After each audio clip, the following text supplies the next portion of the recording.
Hello and welcome to the Observation Podcast. I'm Matt Davis, the International Elections Correspondent.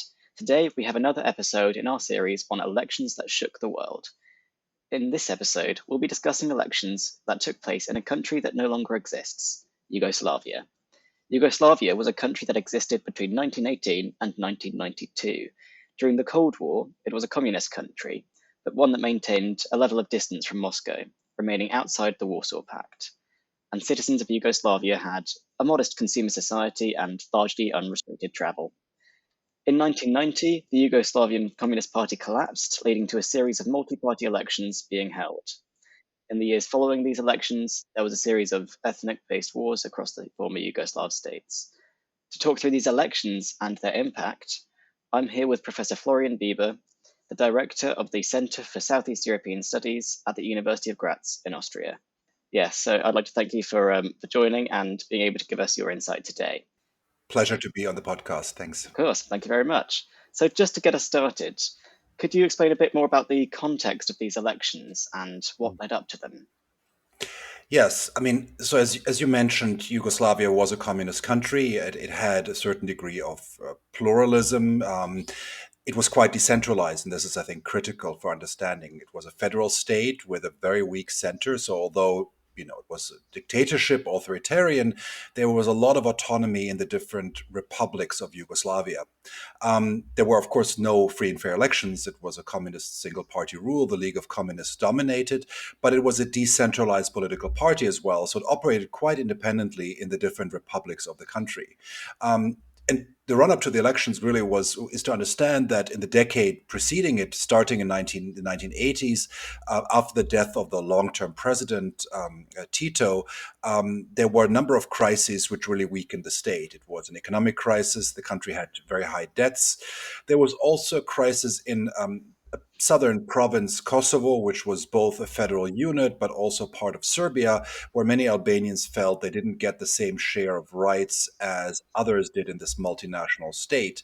And that triggered a kind of nationalist competition with Albanians demanding more rights and Serbs being reluctant to do so, with a lot of public debate about that, which led to the rise of Slobodan Milošević, who became Serbia's leading political figure by the end of that decade and president close to 1990.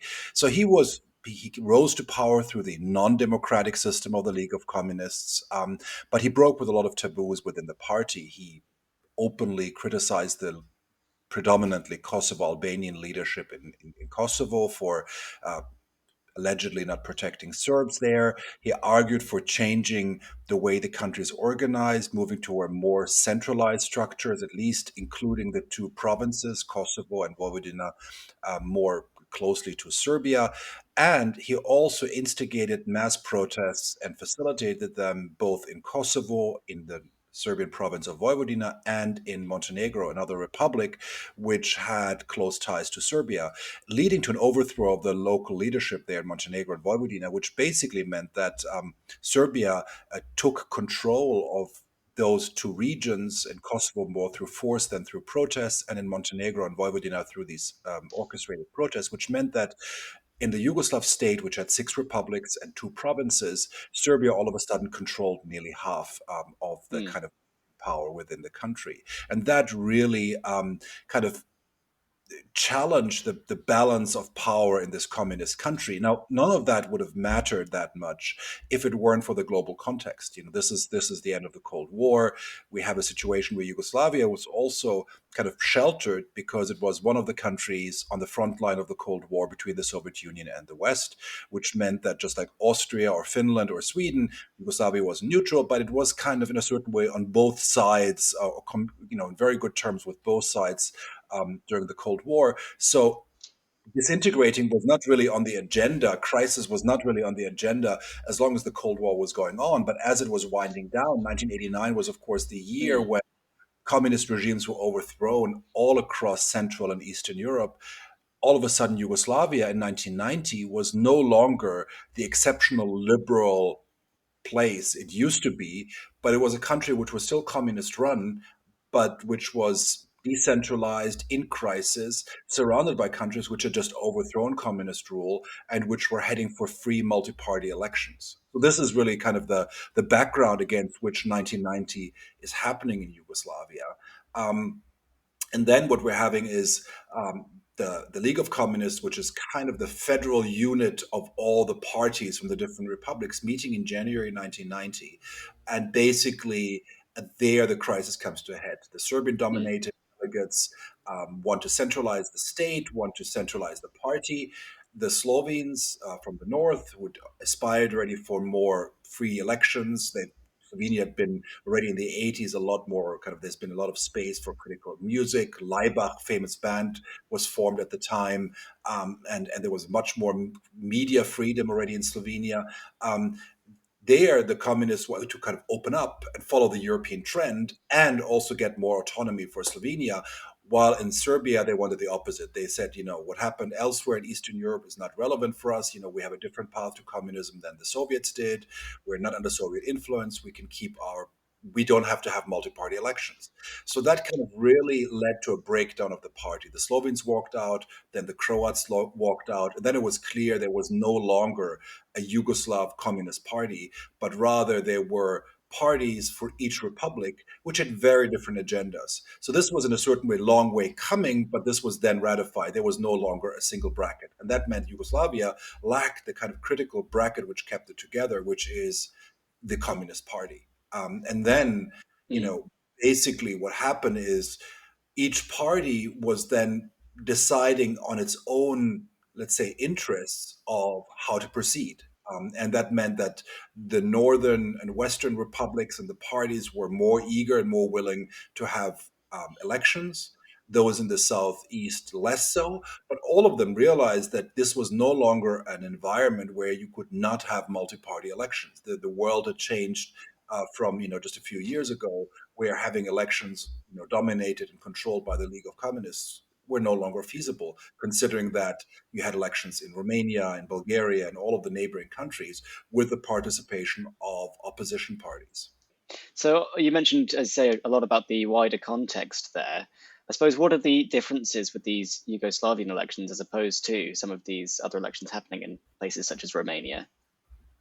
Yeah, so I mean, first of all, the big difference was there was never Yugoslav elections. So in fact, Mm. when we're talking about the elections which happened in 1990, there were multiple elections run by different laws and rules with different parties. So basically, there was never, once the League of Communists fell apart, there was no actor who had a really strong interest to have Yugoslav elections.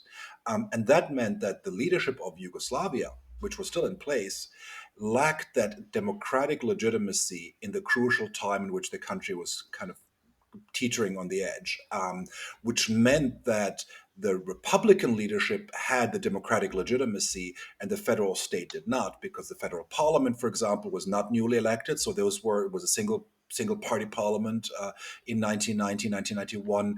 The government of Yugoslavia, although very popular, the last prime minister, Ante Markovic, just took office in the end of 89. He was widely popular in Yugoslavia, reformer, but you can maybe compare him a little bit to Gorbachev in the sense that he was coming from the Communist Party, but he lacked this democratic legitimacy, and that was something which undermined him very much. So, in the coming, throughout 1990, you have elections held in Slovenia and Croatia, in Serbia, Montenegro, and Macedonia, and in Bosnia and Herzegovina.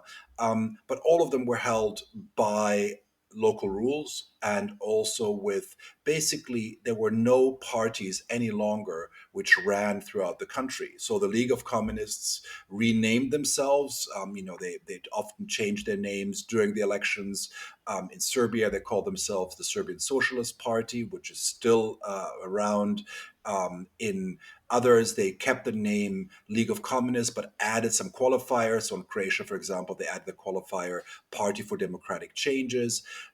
But basically, these were separate parties. They had nothing to do with each other anymore. They had different programs, so they ran them independently. The only party which tried to run, not everywhere in Yugoslavia, but pretty much in large parts, was the party of the last Yugoslav prime minister, who left the Communist Party and founded the reformist movement. it was too late to run in Slovenia and Croatia, but it did run in Bosnia-Herzegovina, in Serbia, Montenegro, and Macedonia, where it gained respective results, but not big enough to really change the overall dynamics. So basically, we're having local competition between different parties, which are then emerging. And they're emerging very quickly. I mean, basically until 1989, there were no other political parties. And then in 1990, within a few months, you see new parties popping up in all of the republics. And all of them have usually, very republic-centered ideas, often quite nationalist ones. So the main challengers to the socialist parties, or whatever they were called now, was more conservative nationalist parties. There was a wide spectrum among them. In Slovenia, you had a coalition of parties. They focused, some of them were, let's say, what you would consider to be more nationalist. Others were, let's say, more liberal. So it was kind of a coalition of reform-minded and conservative parties. In Croatia, we have the party which would dominate and still is today in power emerging, called the Croatian Democratic Community, led by Franjo Tudjman, a former general of the Yugoslav army and a historian, pretty mediocre one at that, who had been out in the cold in Croatia for its nationalist position. He built up the main challenger in Croatia. In Serbia, they were more nationalist, although already the Socialist Party there under Milosevic had become, essentially more nationalist than a left-wing party. So, basically we start seeing, dozens of political parties emerging throughout Yugoslavia, but most of them, with the exception of the Reform movement, are Republican Party with a local agenda which pursues different interests of that republic vis-a-vis the larger state. So we were talking about the federal elections and how they all took place in all of these different states. I suppose my question is, and you might not be able to answer it necessarily, but what prevented Yugoslavia from developing a kind of whole national political culture? Mm-hmm. I mean, it's a tricky question because there are multiple causes. I mean, one of them is certainly that the very decentralized nature of the state and the institution meant that the main power was vested, at least by the late 1970s, within the republics, which meant that, if you wanted to build your political career, you did it in the republics. And then, you would be delegated to the federal level. So, for example, there was no Yugoslav president. Basically, since the death of Tito, he was replaced by a presidency, which was basically a collective body representing the different republics and provinces, and then until the late 80s, also the Communist Party, who rotated on an annual basis. So none of them was a long-established, kind of federal politician. Many of them were Republican politicians who then did this stint at the federal level, but they didn't have a power base. So there was not kind of an institutional power base at the federal level, which allowed to say, let's organize elections, let's have a Yugoslav, let's say, political project.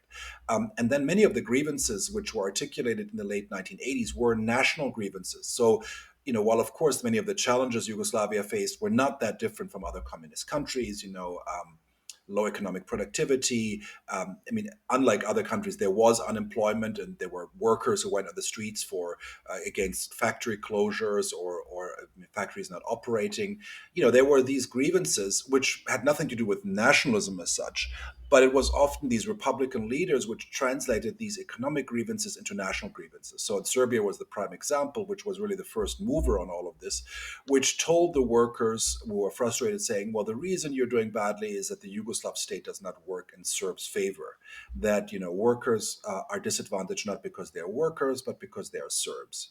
And that starts in Kosovo, but that continues throughout the country, that Serbs in this federal state are disadvantaged. And that really then leads to a situation where nationalism becomes the main currency, and the main parties then campaign on nationalist tickets. Now, of course, and it's a chicken and an egg situation, because, of course, if you had Yugoslav elections, you might have had more incentives to organize a kind of Yugoslav-wide political party, which could not be mononational to succeed.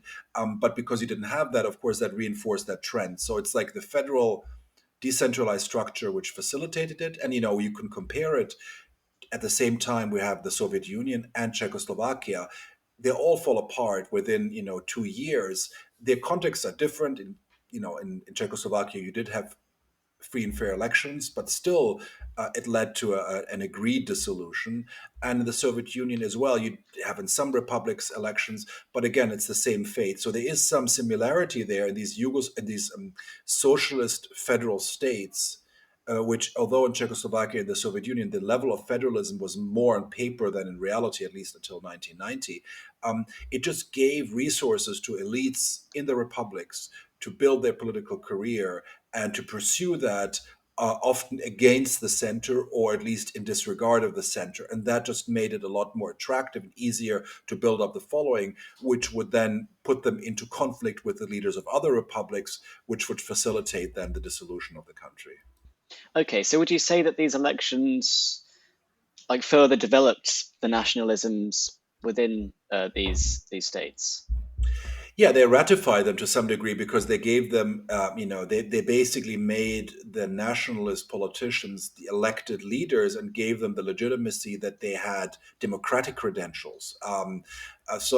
In some republics, we have the nationalist opposition taking over, like in Slovenia or in Croatia. In Serbia and in Montenegro, the communists rename themselves but are essentially the nationalists. In Bosnia and Herzegovina, you have three nationalist parties which are founded because it's a multinational republic with Bosnian Muslims at the time, now known as Bosniaks, Croats, and Serbs being the three large communities, and each of them voting for nationalist parties. Those three parties get together and take over the rule of the country. Now, of course, they would be engulfed in a war within a bit more than a year. But at that point, their main joint goal was to defeat the communists, as they stated. So in Macedonia, there's a bit of a kind of a stalemate. Both the communist successors and the conservative nationalist opposition have equal number of seats, and they kind of form a joint government. But basically, we have the nationalists who have democratic legitimacy, who pursue a then nationalist agenda. I mean, initially, none of them advocated, secession or leaving Yugoslavia altogether. This kind of gradually developed, but it developed exactly because each of their interests were very incompatible. They really didn't, they didn't agree on anything. And that meant that all of them thought it was more beneficial to pursue their republic's independence than to come up with a compromise to make a workable Yugoslavia. And this is mostly because the republics were not mononational. I mean, with the exception of Slovenia, which was overwhelmingly populated by the Slovenian population with smaller minorities. In Croatia, there was a substantial Serb community. So Serbia said, well, the Serbs in Croatia, well, they need to be protected, and Croatia becoming independent would threaten Serbs in there. In Bosnia, as a tri-national republic, that was even more complicated. So that meant that really that each republic saw the other not just as a unit which could go their own way, but especially from the Serbian perspective and from Milošević's perspective, was seen as threatening the Serbs. And he came to power on the promise to re-centralize Yugoslavia, and if that would fail, to at least make sure that Serbs in neighboring republics could stay in a common state with Serbia, which would then morph into these ideas of Greater Serbia and the Serbian war aims to occupy territories of Bosnia-Herzegovina and Croatia and join it to some Serbian nation state. Obviously, the wars garnered quite a lot of international attention. Do you know if there was much of a strong reaction to these elections as they happened, or was it more just their kind of the later impact of these nationalisms?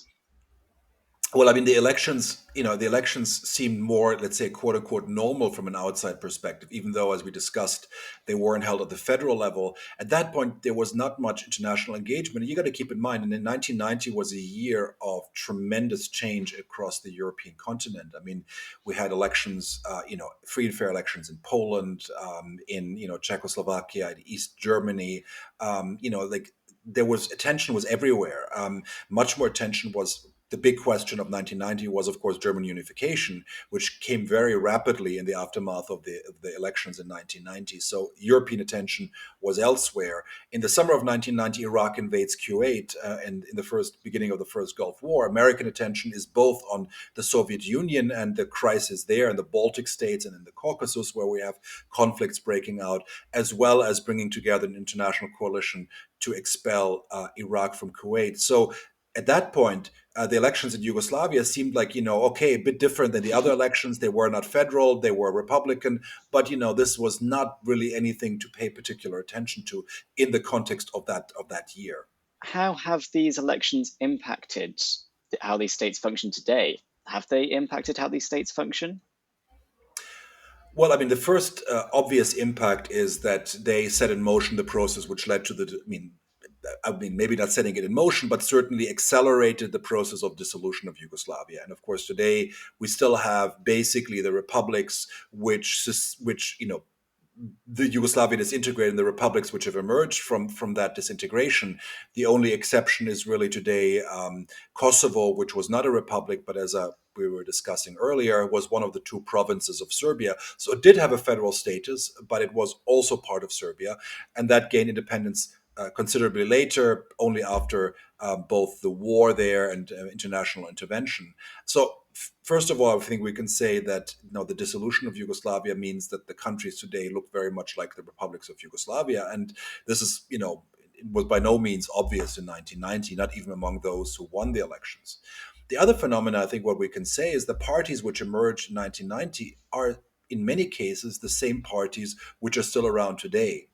So despite the fact that, since that election year, 35 years have passed, the world has changed dramatically. In those crucial moments, parties which emerge have considerable staying power. In Croatia, the HDZ, the main challenger to the Communist Party, has ruled for most of the period since 1990, with only two periods when the Social Democrats, the successors to the Communists, returned to power for one term in office. So that's quite a long track record. In Bosnia-Herzegovina, the three nationalist parties which emerged, two of them are still the main players in politics in Bosnia-Herzegovina. The third one is an important, the Serb party is still important there. In Macedonia, the main opposition party, which was founded in 1990, is in government today and has been on and off in government for the last 35 years.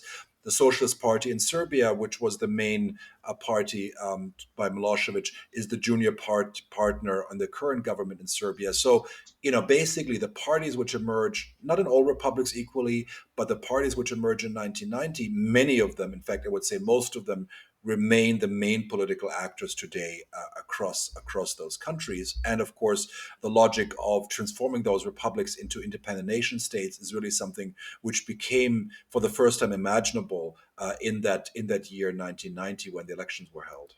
Is there anything in particular you think that people should know about these elections, just to get a better idea of some of their impacts and some of their importance?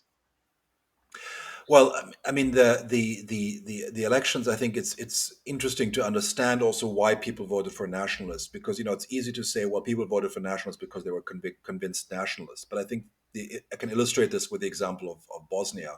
Some people have argued it was kind of a prisoner's dilemma, which is the idea that you might vote not for the ideal scenario, but you do so because you don't know what the others' choices will be. And in Bosnia, you had three nationalist parties, and in opinion polls, there was always a sense that people would actually prefer the Communists or the Reform Party. But why didn't they vote for them in the end, or not to a significant degree? And one of the assumptions is that people saw the other nations, so let's say a Bosniak would see a Serb and say, well, if they vote for a Serb party, then they will have a very kind of nationalist strong party. But if I vote for the communists or the reform movement, which is multinational, who is going to protect me for my national identity?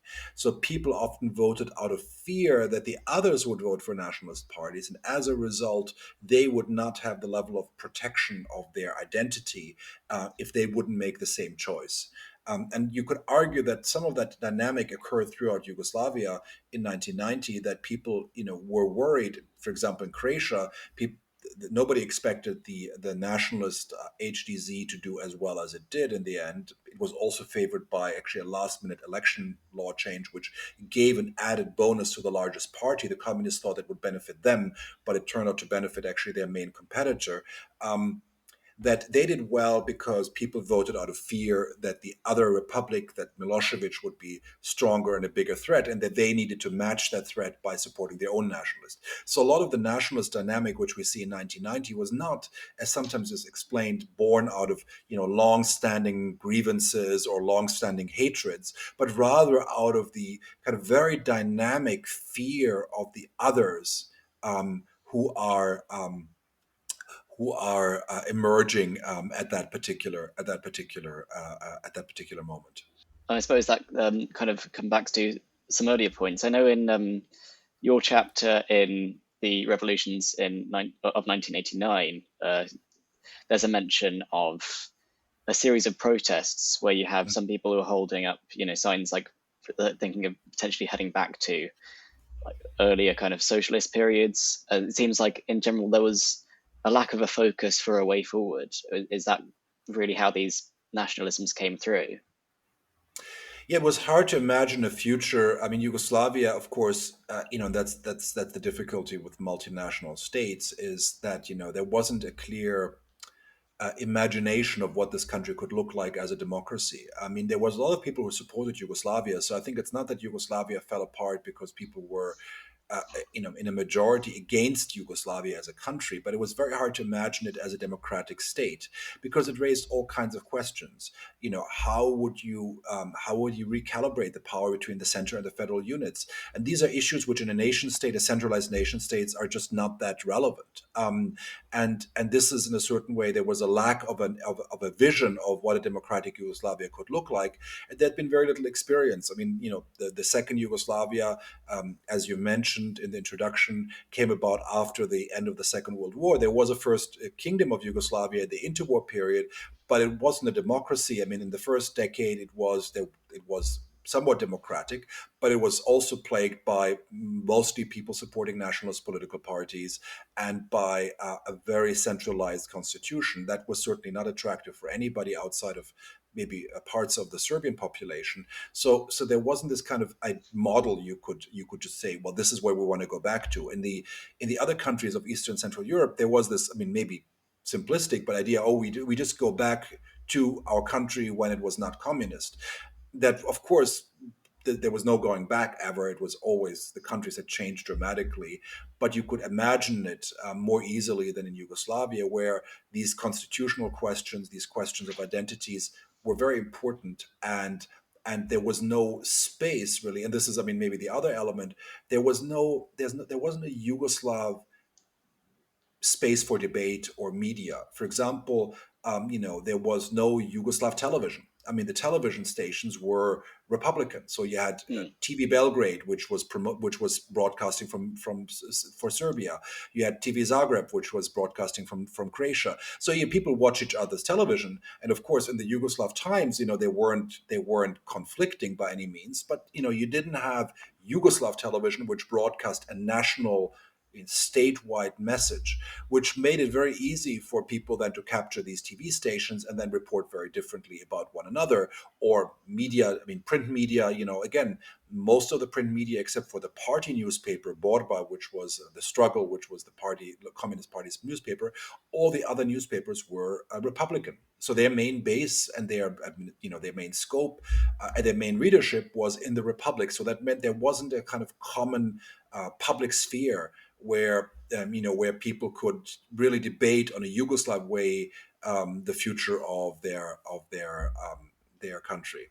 Okay, that's an interesting point there. I hadn't realised that the media was so separate there. Did that also just lead to, in general, popular culture shifting fairly quickly as soon as possible? Well, I mean, popular culture is a tricky thing because, I mean, there was, of course, a very large, I mean, for example, if you look at music, I mean, music was highly integrated, that people listened to the same bands. I mean, you knew a band was from Sarajevo, but you didn't know if the singer was a Serb or a Croat or a Bosniak. In fact, Sarajevo was one of the kind of music centers of rock music of the time in Yugoslavia. You had, Croatian bands, Serbian bands, they all traveled, communicated. So in that sense, it took a lot of effort to kind of pull it apart. And I would say even until today, people across the countries which emerged listen to each other's music. I mean, and many of the bands and singers make their careers crossing borders. So that's quite normal. But of course, there was also this other, popular culture which emphasized differences, which was more nationalist. So that also emerged. So, for example, once the war began, you had, nationalist musicians who were, kind of promoting these agendas, and some of them are still around today.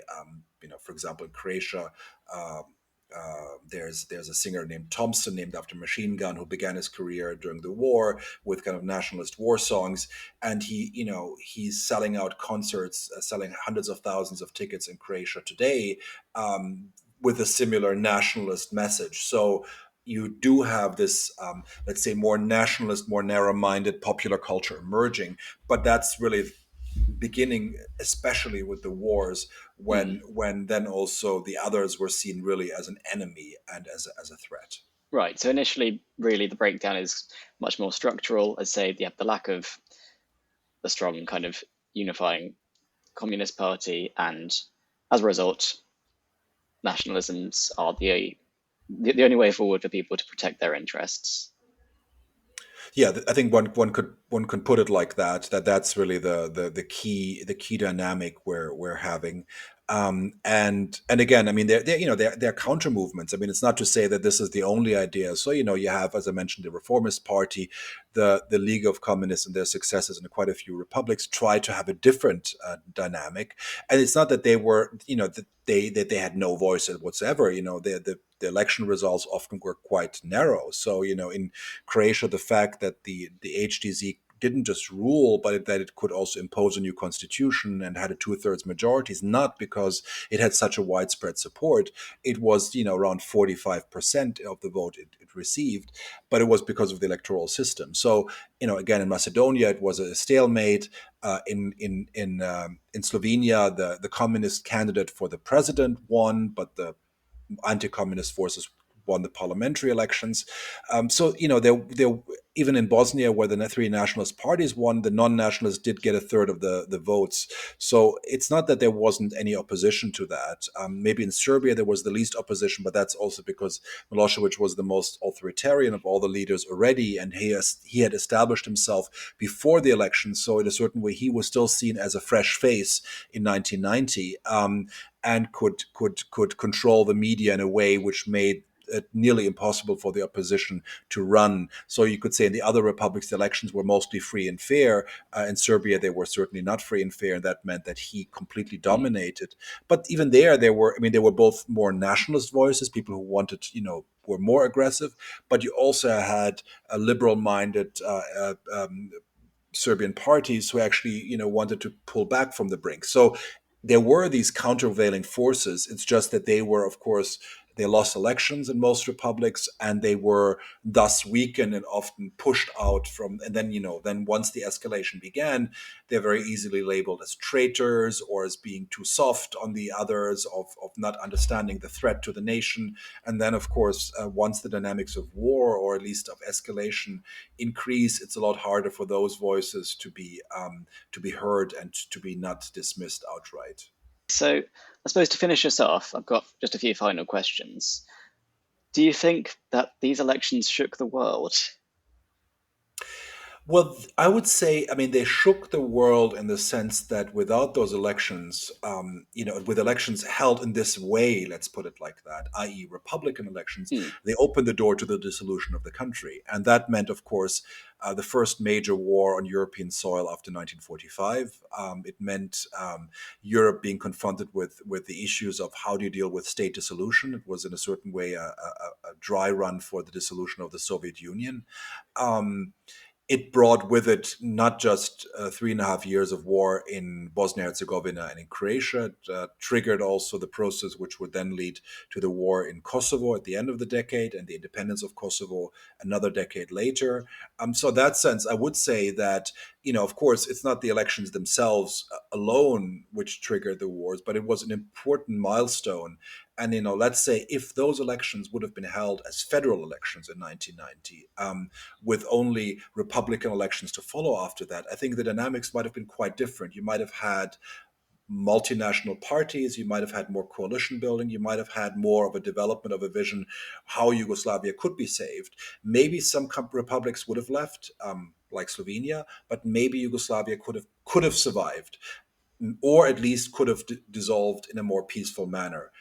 These elections, which really, kind of reinforced the nationalist dynamics and also legitimized the leaders. I mean, again, Slobodan Milosevic, was one of the few leaders who came to power before 89 in a communist country to survive the rupture of 1990 or 1989, 1990, to rule for another decade. And his junior partner in Montenegro ruled until 2020, so another 20 years. So this is an extreme longevity considering the rupture of 1990 across the European continent. So, if things would have played out differently, the dynamics of war in the subsequent decade in the region would have been very different. I mean, Yugoslavia or its successors might have joined the European Union at a point in time when today, most of those countries have not yet joined the European Union. It's only Croatia and Slovenia which joined in 2004, 2013, respectively. So, yes, I do think those were very critical elections,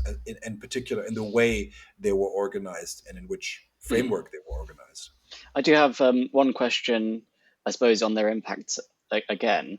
You did mention that a lot of the parties are still the same. Are a lot of the issues being fought in elections in these countries today similarly fought on national lines as opposed to, say, economic or cultural? It depends a lot on which part of what used to be Yugoslavia we're talking about, because in some countries, like in Slovenia, I would say the dissolution ended very quickly. The war ended after 10 days, and Slovenia kind of, let's say, quote unquote, moved on. It had little other issues with the rest of Yugoslavia. All of the other republics, of course, had a much longer lasting legacy of the Yugoslav, issues, mutual relations, which of course shaped also the debates. Croatia ended the war in 1995 with with many Serbs either fleeing or being expelled, so that threat of Serbs seen by the nationalist side in Croatia disappeared. So in that sense, in Croatia, the debates moved on. But you still have this. What you still do have is the debate between the communists and the anti-communists, which you have in many Central East European countries as well, where especially conservative and nationalist parties use their claim that they're the anti-communists to paint the specter of communist legacies or networks as a way to justify often their illiberal and anti-democratic policies. So we find something similar in parts of Yugoslavia. And then we have, if we look at a place like Bosnia, those issues remain very relevant because Bosnia remains a contested state. It's 30 years since the Dayton Peace Accord was signed, which ended the war, but the political contestation over the state remains. Many Serbs and their political parties do not want to have a Bosnian state, just like those who won the elections in 1990 didn't, or they said only within Yugoslavia. Many Croats either aspire to have closer ties to Croatia, and many Bosniaks, being the largest community in the country, would rather like to have a more centralized state where they would be the largest group rather than this highly decentralized state we have today. So in Bosnia, I would say the debates have moved the least since 1990 because of the domestic political dynamics, while let's say in a country like Slovenia, they've moved the most. So even if some of the parties survive, the issues are very different. Mm. Those legacies of the 1990s are really way past, and they're more maybe the question of how do you commemorate the past rather than that they really shape the present. But of course, issues of democracy and lack of democracy remain on the agenda in other parts. So, in Serbia, for example, we're having an authoritarian government in power, which draws ideologically on the extreme nationalism of the 1990s. And so, in that sense, there's a lot of ideological continuity there, but also these issues of democracy remain on the agenda in some of the countries which emerged out of Yugoslavia. Mm. Mm. I think that's a very good note to finish on, where we have a decent understanding of what the impacts have specifically had and a little rundown of where the countries are today as a result of these elections. So I'd just like to thank you again for joining me on this podcast today, and I'd like to thank the listeners for listening to today's episode. Thank you. Thanks.